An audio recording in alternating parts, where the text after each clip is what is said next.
जय हिंद students, welcome back again. This is Divyanshu Pandey. Indian coast guard ने कोस्ट गार्ड असिस्टेंट कमांडेंट 2023 के result announce कर दिया है। तो देखते हैं कि ये रिजल्ट आपका क्या है, कितने कैंडिडेट्स में पास आउट हुए हैं और आगे का प्रोसीजर क्या रहने वाला है।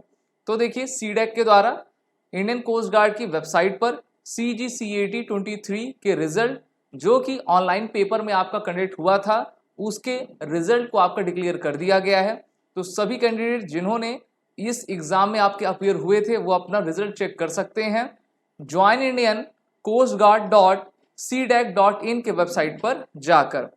अभी तक इंडियन कोस्ट गार्ड ने मार्क्स जो आपकी स्टेज फर्स्ट का था उसको तो रिलीज नहीं किया, लेकिन जो पास कैंडिडेट्स हैं वो इस वेबसाइट पर जाकर अपना रिजल्ट चेक कर सकते हैं और फर्दर अपने नेक्स्ट स्टेज के लिए अपने आप को एलिजिबल कर पाएंगे।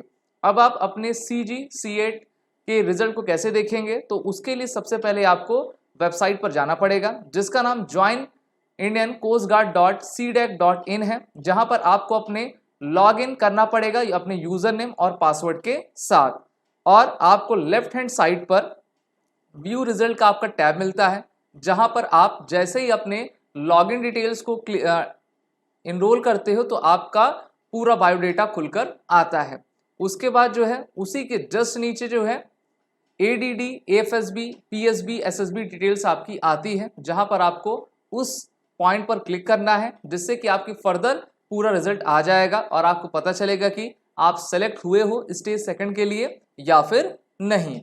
फिर आपको जो है FSB, SSB, PSB डिटेल्स पर क्लिक करना है। वहां पर जितने भी आपको प्रीवियस SSB से रिलेटेड डिटेल्स वो मांगेगा उसको फुलफिल करना है। उसके बाद आपको सबमिट कर देना है। जैसे ही आप इसको सबमिट करते हो तो आप अपने स्टेज सेकंड एडमिट कार्ड को ले लोगे, उसको आप डाउनलोड कर लीजिए और अपनी स्टेज सेकंड की तैयारी करने शुरू कर दीजिए।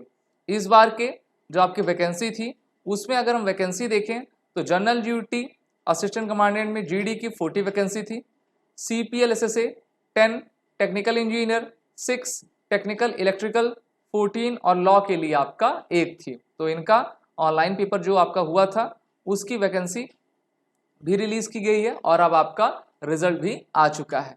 अब देखते हैं कि मेरिट लिस्ट आपकी CGCAT की कैसे बनती है। तो इसमें स्टेज फर्स्ट का आपका ध्यान रखा जाता है पहली बार। उसके बाद जो है आपको जितने भी स्टेजेस होते हैं फर्स्ट से लेकर 5th तक उसमें अच्छा स्कोर करना पड़ेगा।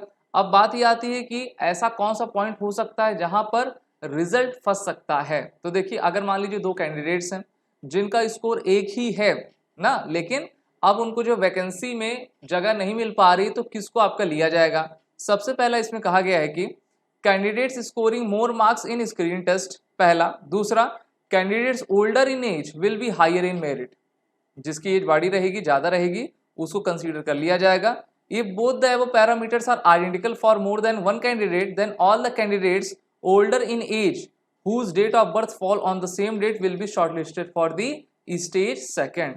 तो ये क्राइटेरिया सिलेक्शन का रखा गया है जिसको स्टेज फर्स्ट से सेकंड में आपका भेजा गया है। जैसा मैंने आपको बताया टोटल 5 स्टेजेस होते हैं। अभी तो आपने पहली अपनी सीढ़ी पार की है, second, third, fourth, 5th stage आपको उसमें आगे जाना है। बात कर लेते हैं सेकंड स्टेज की। पहला तो आपका ऑनलाइन पेपर था।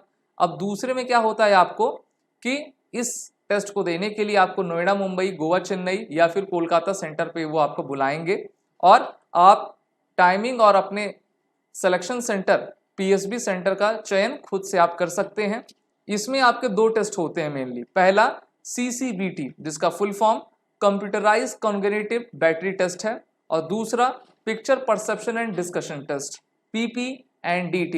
ये SSB में भी होता है, लेकिन यहाँ पर कोस्ट गार्ड का थोड़ा प्रोसीजर अलग रहता है। ये 5 चरणों में आपका अपना टेस्ट कंडक्ट करवाते हैं। जो आपकी CCBT होगी वो पूरी तरीके से इंग्लिश में ही होती है और ऑब्जेक्टिव टाइप की होती है। वहीं पे picture perception and description test में जब आप GD में जाओगे, डिस्कशन करने जाओगे, तो आपको इंग्लिश लैंग्वेज का चयन करना पड़ता है। अगर आप किसी पॉइंट में वीक पढ़ रहे हो या फिर आपको उस समय उस वर्ड की इंग्लिश मीनिंग नहीं आ रही है तो आप अपने आप को स्विच कर सकते हो हिंदी पर, लेकिन जल्द से जल्द आपको फिर से इंग्लिश पे आना है और अपनी GD को जो है कंक्लूड करना है।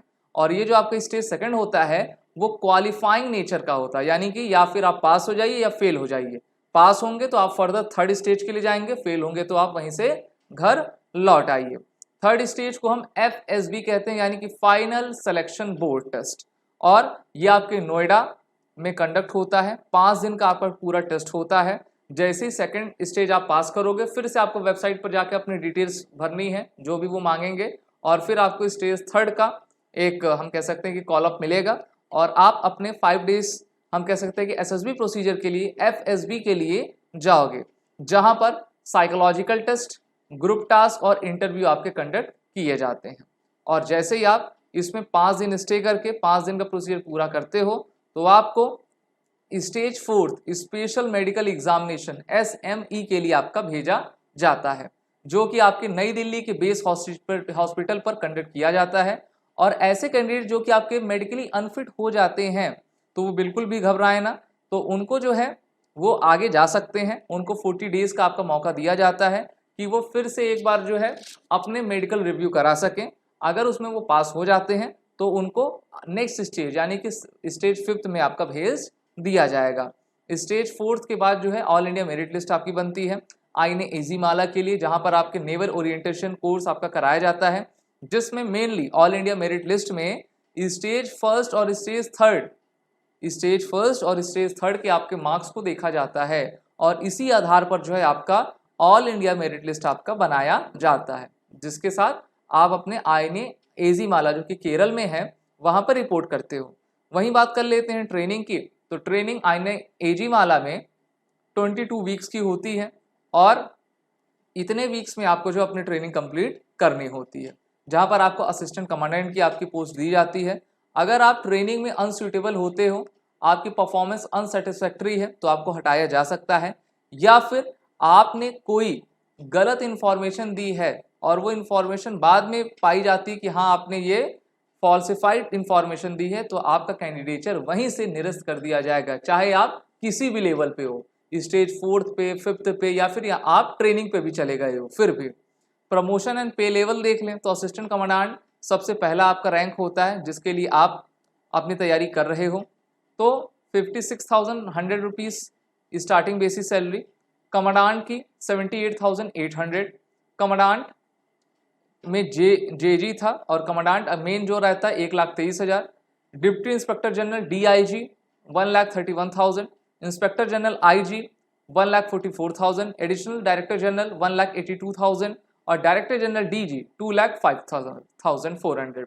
तो ये आपकी पे लेवल है ना, जहाँ पर आपको इसके अलावा भी काफ़ी अतिरिक्त सुविधाएं दी जाती हैं। काफ़ी अच्छी नौकरी है, जहाँ से आप अपने देश की समुद्रिक सीमाओं की रक्षा कर पाते हैं, और इसके लिए आप सभी को SSB इंटरव्यू ऑनलाइन कोर्स में इनरोल होना पड़ेगा, जिससे कि आप अपने आने वाले स्टेज 2 और स्टेज 3 की प्रिपरेशन बेहतर तरीके से कर सकें। कोर्स की लिंक नीचे डिस्क्रिप्शन बॉक्स में दी गई है। इसके अलावा SSB क्रैक एग्जाम सभी इंटरव्यू ऑनलाइन और रिटन कोर्सेज भी आपके लिए चलाता है। वो रिटन कोड का यूज करें, जिससे कि आपको 10% का फ्लैट डिस्काउंट हमारे सभी कोर्सेज में मिलता जाएगा। जय हिंद। अगर आप एक डिफेंस एस्पिरेंट हैं और SSB interview, NDA, CDS, FCAT जैसे एग्जाम्स के लिए प्रिपेयर कर रहे हैं, तो आप SSB क्रैक एग्जाम्स के कोर्स को चेक करना ना भूलें। आप हमारी लर्निंग एप्लीकेशन को Google प्ले स्टोर से भी डाउनलोड कर सकते हैं।